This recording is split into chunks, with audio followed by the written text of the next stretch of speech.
या देशाचे पंतप्रधान आदरणीय नरेंद्र मोदी साहेबांनी जागतिक युद्धाचं संकट डोळ्यासमोर ठेवून येणाऱ्या अडचणीवरती आपण सगळ्यांनी मात करणं गरजेचं आहे। या दृष्टिकोनातून पेट्रोलियम पदार्थ असतील, त्याचबरोबर सोने खरेदी असेल,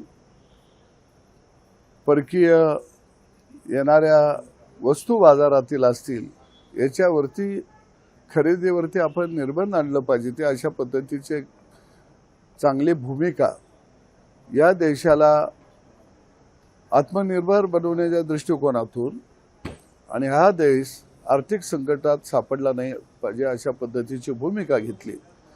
परंतु इंडिया आघाडी, काँग्रेस समर्थित ज्या काही आघाड्या आहेत, यांनी मात्र देशाच्या बाजूने उभा न राहता हे जागतिक संकट जणू देशांतर्गतच कुणीतरी आणलेले आहे किंवा मोदी साहेबांनी आणलेले आहे अशा आविर्भावामध्ये टीका टिप्पणी करायला लागलेले आहेत। काही लोक पत्र पाठवायला लागलेले आहेत, काही लोक घोड्यावरती बसून स्वार होऊन जायला लागलेले आहेत। आणि म्हणून निश्चितपणानं अरे घोड्याच्या पाठीवरनं हे राज्य उभा राहिलं, हा देश उभा राहिला, हा आमचा इतिहास आहे। आणि म्हणून मी म्हटलं की गदा क्या समजेगा गुड़ क्या चीज होती है, गद्याला गाढवाला काय कळणार आहे गुळाची चव काय असती। आणि म्हणून मला वाटतं की मोदीने केलेलं आव्हान निश्चितपणानं सर्वसामान्य जनता या देशातली आणि शेतकरी निश्चितपणानं त्या आव्हानाला प्रतिसाद देईल। आणि जे मोदीने आव्हान केलेलं आहे की देश आपला आर्थिक संकटात येता कामा नये, देशाचा विकासाचा आलेख असा चढता राहिला पाहिजे।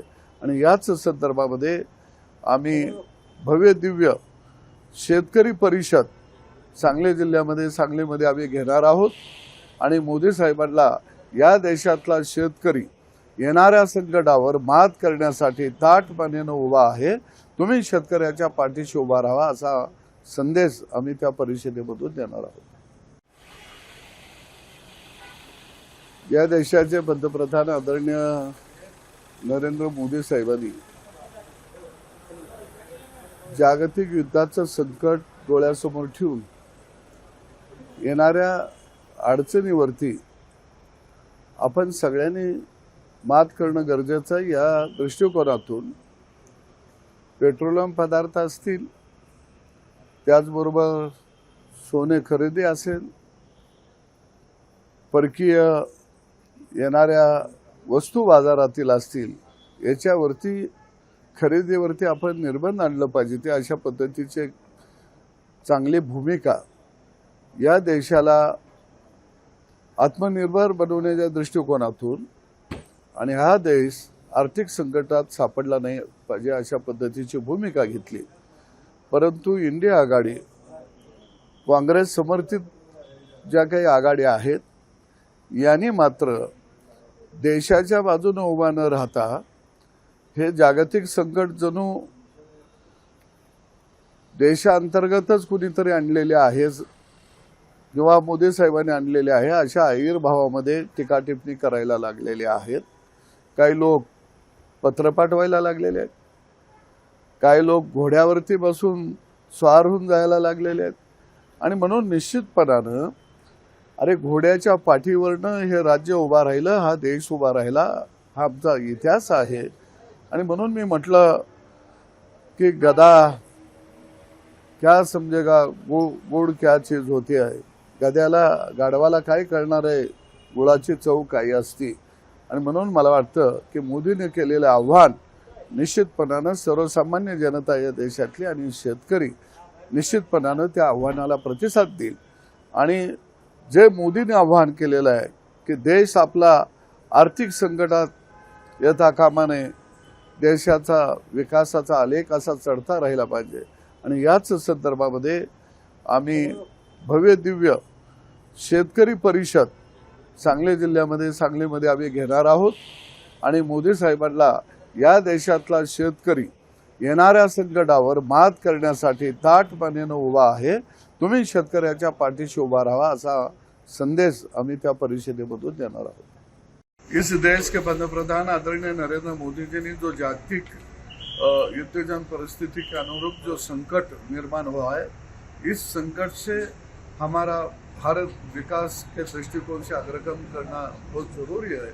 इसी वजह से कुछ खरीदी हम नहीं करना चाहिए। वो सोना है, डीजल पेट्रोल का थोड़ा जितना लगता है, हमारे जितनी गरज है उतना ही खरीदी करके हम उनका वापर करना बहुत जरूरी है। इसके बारे में कोई सलाह दिया है, पर इस सलाह मानने के लिए इंडी आघाड़ी और कांग्रेस सरकार समर्थित कई पक्ष नहीं है, उसका विधानों का खिल्ली उड़ा रहे हैं, तो उसके खिलाफ हम किसान मोदी के साथ खड़े रहेंगे और एक बहुत बड़ा किसान परिषद हम सांगली में लेने वाले हैं और मोदी के साथ इस देश का किसान है और इस सरकार ने किसानों के साथ रहना बहुत जरूरी है। ये संदेश आप देने वाले। घोड़े पे बैठ के आंदोलन किया है, घोड़े पे बैठ के आंदोलन किया है। कई लोग घोड़े के पीठ पर बैठ के संदेश दे रहे हैं कि अभी गाड़ी पे नहीं बैठना, घोड़े के पीठ पे बैठना है। अरे घोड़े के पीठ को बैठ के ही पूर्वज ने हमारा हिंदुस्तान का इतिहास रचा है, उनको कुछ मालूम नहीं।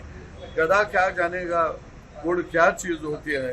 आणि म्हणून मुझे ऐसा लगता है ये सब जो विरोधक है, कांग्रेस समर्पित जो विरोधक है, तो उनका जनता के मन में कोई आदर भाव नहीं रहा है। जनता के बारे में कुछ उनको करना नहीं है, देश के बारे में उनको कुछ करना नहीं है। इस देश को आगे लेने का मकसद खाली नरेंद्र मोदी जी ही रखते हैं, उनको विरोधों के पास कोई विजन नहीं है।